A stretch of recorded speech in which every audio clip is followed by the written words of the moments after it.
ओम शांति। 22 फरवरी 2024। बाबा के महावाक्य। मीठे बच्चे, इस शरीर से जीते जी मरने के लिए अभ्यास करो। मैं भी आत्मा, तुम भी आत्मा। इस अभ्यास से ममत्व निकल जाएगा। प्रश्न: सबसे ऊंची मंजिल कौन सी है? उस मंजिल को प्राप्त करने वालों की निशानी क्या होगी?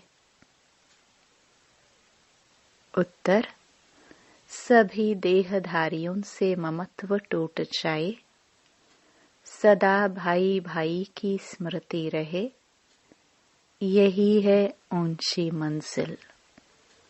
इस मंजिल पर वही पहुंच सकते हैं जो निरंतर देही अभिमानी बनने का अभ्यास करते हैं। अगर देही अभिमानी नहीं तो कहीं न कहीं फंसते रहेंगे, या अपने शरीर में या किसी न किसी मित्र संबंधी के शरीर में। उन्हें कोई की बात अच्छी लगेगी या कोई का शरीर अच्छा लगेगा। ऊंची मंजिल पर पहुंचने वाले जिस्म देह से प्यार कर नहीं सकते। उनका शरीर का भान टूटा हुआ होगा।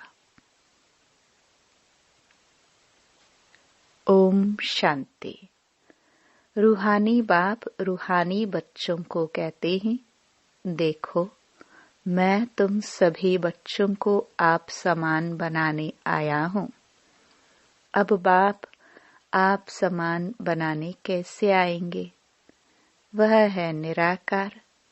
कहते हैं मैं निराकार हूँ। तुम बच्चों को आप समान अर्थात निराकारी बनाने, जीते जी मरना सिखलाने आया हूँ। बाप अपने को भी आत्मा समझते हैं ना? इस शरीर का भान नहीं है। शरीर में रहते हुए भी शरीर का भान नहीं है। यह शरीर उनका तो नहीं है ना? तुम बच्चे भी इस शरीर का भान निकाल दो। तुम आत्माओं को ही मेरे साथ चलना है। यह शरीर जैसे मैंने लोन लिया है, वैसे आत्माएं भी लोन लेती हैं पाठ बजाने लिए। तुम जन्म जन्मांतर शरीर लेते आए हो। अब जैसे मैं जीते जी इस शरीर में हूँ, परंतु हूँ तो न्यारा अर्थात मरा हुआ।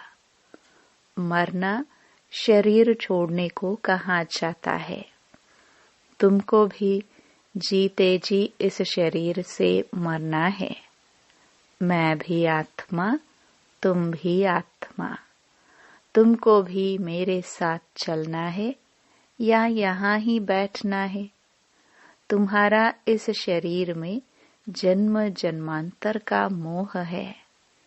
जैसे मैं अशरीरी हूँ, तुम भी जीते जी अपने को अशरीरी समझो। हमको अब बाबा के साथ जाना है।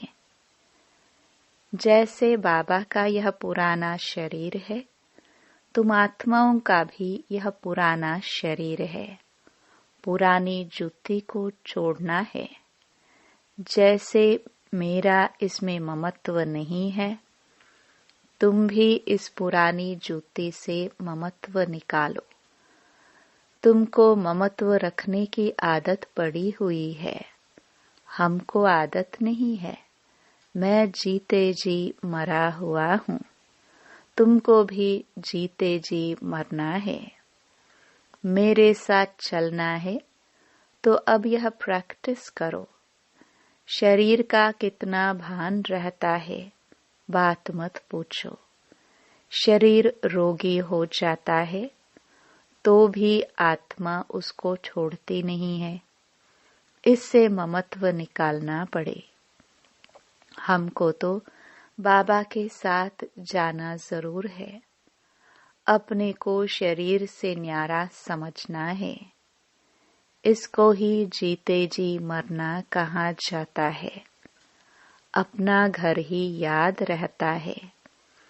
तुम जन्म जन्मांतर से इस शरीर में रहते आए हो, इसलिए तुमको मेहनत करनी पड़ती है।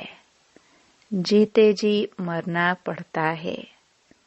मैं तो इसमें आता ही टेम्पररी हूँ, तो मरकर चलने से अर्थात अपने को आत्मा समझकर चलने से कोई भी देहधारी में ममत्व नहीं रहेगा। अक्सर करके किसी न किसी का किसी में मोह हो जाता है। बस उनको देखने बिगर रह नहीं सकते। यह देहधारी की याद एकदम उड़ा देनी चाहिए, क्योंकि बहुत बड़ी मंजिल है। खाते पीते जैसे कि इस शरीर में हो ही नहीं। यह अवस्था पक्की करनी है, तब अष्ट रत्नों की माला में आ सकते हैं। मेहनत बिगर थोड़ी ऊंच पद मिल सकता है। जीते जी देखते हुए समझे कि मैं तो वहां का रहने वाला हूँ। जैसे बाबा इसमें टेम्पररी बैठा है, ऐसे अब हमको भी घर जाना है। जैसे बाबा का ममत्व नहीं है, वैसे हमको भी इसमें ममत्व नहीं रखना है। बाबा को तो इस शरीर में बैठना पड़ता है, तुम बच्चों को समझाने लिए। तुमको अब वापस चलना है, इसलिए कोई देहदारी में ममत्व न रहे। यह फलानी बहुत अच्छी है, मीठी है, आत्मा की बुद्धि जाती है ना। बाप कहते हैं शरीर को नहीं, आत्मा को देखना है। शरीर को देखने से तुम फंस मरेंगे। बड़ी मंजिल है। तुम्हारा भी जन्म जन्मांतर का पुराना ममत्व है। बाबा का ममत्व नहीं है, तब तो तुम बच्चों को सिखलाने आया हूँ। बाप खुद कहते हैं मैं तो इस शरीर में नहीं फंसता हूँ, तुम फंसे हुए हो। मैं तुमको छुड़ाने आया हूँ। तुम्हारे 84 जन्म पूरे हुए, अब शरीर से भान निकालो। देही अभिमानी होकर न रहने से तुम कहीं न कहीं फंसते रहेंगे। कोई की बात अच्छी लगेगी, कोई का शरीर अच्छा लगेगा, तो घर में भी उनकी याद आती रहेगी। जिस्म पर प्यार होगा तो हार खा लेंगे। ऐसे बहुत खराब हो जाते हैं। बाप कहते हैं स्त्री पुरुष का संबंध छोड़ अपने को आत्मा समझो। यह भी आत्मा, हम भी आत्मा। आत्मा समझते समझते शरीर का भान निकलता जाएगा। बाप की याद से ही विकर्म भी विनाश होंगे। इस बात पर तुम अच्छी तरह से विचार सागर मंथन कर सकते हो। विचार सागर मंथन करने बगैर तुम उछल नहीं सकेंगे। यह पक्का होना चाहिए कि हमको बाप के पास जाना है जरूर। मूल बात है याद की। 84 का चक्र पूरा हुआ, फिर शुरू होना है। इस पुरानी देह से ममत्व नहीं हटाया तो फंस पड़ेंगे, या अपने शरीर में या कोई मित्र संबंधी के शरीर में। तुमको तो किससे भी दिल नहीं लगानी है। अपने को आत्मा समझ बाप को याद करना है। हम आत्मा भी निराकार, बाप भी निराकार। आधा कल्प तुम भक्ति मार्ग में बाप को याद करते आए हो ना। हे प्रभु कहने से शिवलिंग ही सामने आएगा। कोई देहधारी को हे प्रभु कह ना सके। सभी शिव के मंदिर में जाते हैं, उनको ही परमात्मा समझ पूजते हैं। ऊंचे से ऊंचा भगवान एक ही है। ऊंचे से ऊंचा अर्थात परम धाम में रहने वाला। भक्ति भी पहले अव्यभिचारी होती है एक की, फिर व्यभिचारी बन जाती है। तो बाप बार बार बच्चों को समझाते हैं कि तुमको ऊंच पद पाना है तो यह प्रैक्टिस करो, देह का भान छोड़ो। सन्यासी भी विकारों को छोड़ते हैं ना। आगे तो सतो प्रधान थे, अभी तो वह भी तमो प्रधान बन पड़े हैं। सतो प्रधान आत्मा कशिश करती हैं, अपवित्र आत्माओं को खींचती हैं, क्योंकि आत्मा पवित्र है। भल पुनर्जन्म में आते हैं तो भी पवित्र होने के कारण खींचते हैं। कितने उन्हों के फॉलोवर्स बनते हैं। जितनी पवित्रता की जास्ती ताकत, उतने ज्यादा फॉलोवर्स। यह बाप तो है ही एवर प्योर और है भी गुप्त। डबल है ना। ताकत सारी उनकी है, इनकी, ब्रह्मा की नहीं। शुरू में भी तुमको उसने कशिश की, इस ब्रह्मा ने नहीं, क्योंकि वह तो एवर प्योर है। तुम कोई इनके पिछाड़ी नहीं भागे। यह कहते हैं मैं तो सबसे जास्ती पूरे 84 जन्म प्रवृत्ति मार्ग में रहा। यह तो तुमको खींच ना सके। बाप कहते हैं मैंने तुमको खींचा। भल सन्यासी पवित्र रहते हैं, परंतु मेरे जैसा पवित्र तो कोई भी होगा नहीं। वह तो सब भक्ति मार्ग के शास्त्र आदि सुनाते हैं। मैं आकर तुमको सब वेदों शास्त्रों का सार सुनाता हूँ। चित्र में भी दिखाया है, विष्णु की नाभि से ब्रह्मा निकला, फिर ब्रह्मा के हाथ में शास्त्र दिखाए हैं। अब विष्णु तो ब्रह्मा द्वारा शास्त्रों का सार सुनाते नहीं हैं। वो तो विष्णु को भी भगवान समझ लेते हैं। बाप समझाते हैं मैं इन ब्रह्मा द्वारा सुनाता हूँ, मैं विष्णु द्वारा थोड़े समझाता हूँ। कहाँ ब्रह्मा कहाँ विष्णु। ब्रह्मा सो विष्णु बनते हैं, फिर 84 जन्म के बाद यह संगम होगा। यह तो नई बात है ना। कितनी वंडरफुल बातें हैं समझाने की। अब तो बाप कहते हैं बच्चे जीते जी मरना है। तुम शरीर में जीते हो ना, समझते हो हम आत्मा है, हम बाबा के साथ चले जाएंगे।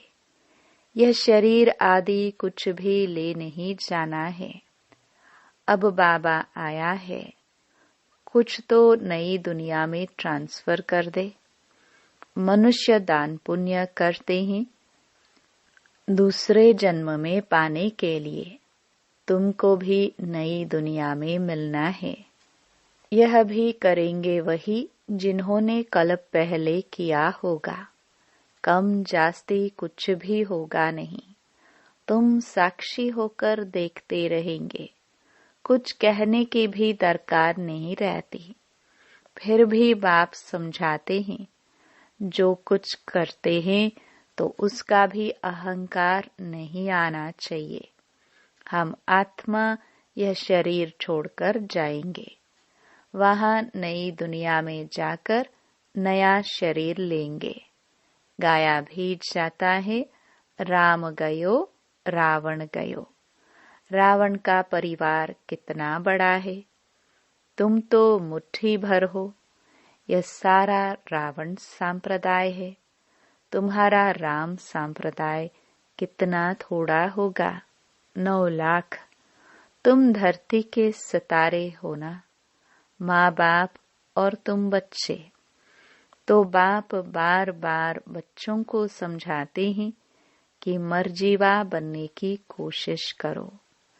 अगर किसको देखकर बुद्धि में आता है यह बहुत अच्छी है, बहुत मीठा समझाती है, यह भी माया का वार होता है। माया ललचा देती है, उनकी तकदीर में नहीं है तो माया सामने आ जाती है। कितना भी समझाओ तो गुस्सा लगेगा। यह नहीं समझते हैं कि यह देह अभिमान ही काम करा रहा है। अगर ज्यादा समझाते हैं तो टूट पड़ते हैं, इसलिए प्यार से चलाना पड़ता है। किससे दिल लग जाता है तो बात मत पूछो, पागल हो जाते हैं। माया एकदम बेसमझ बना देती है।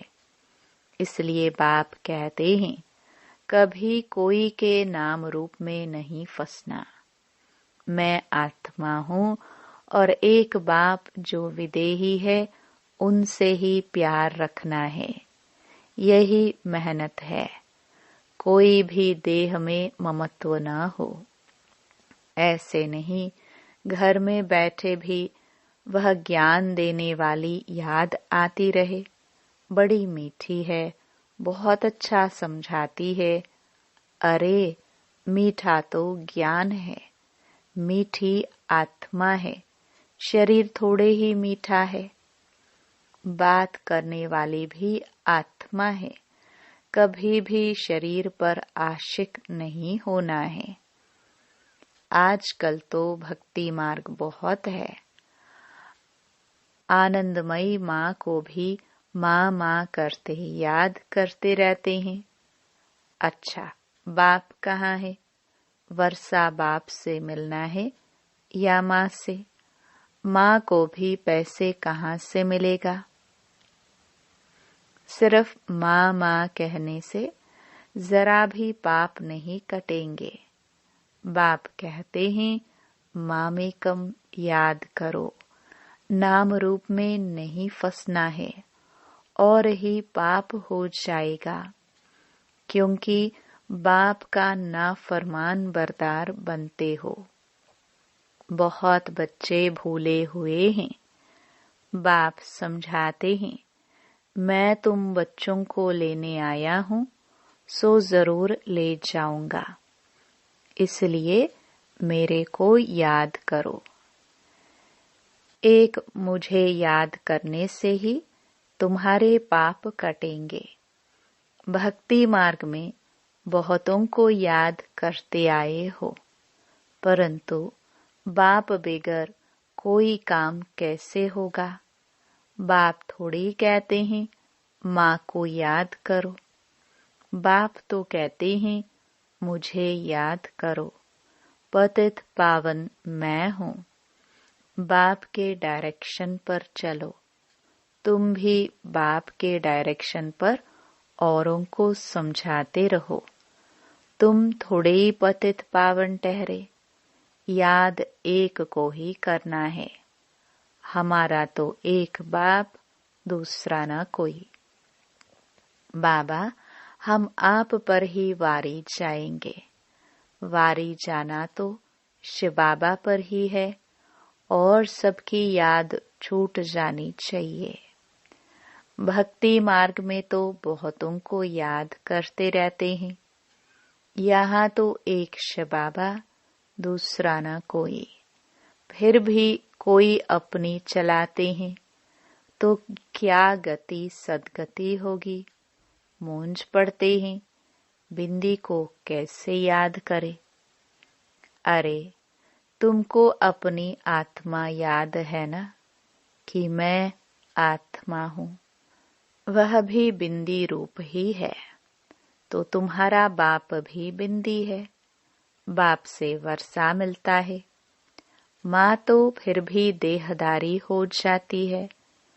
तुमको विदेही से ही वर्षा मिलना है, इसलिए और सब बातें छोड़ एक से बुद्धि योग लगाना है।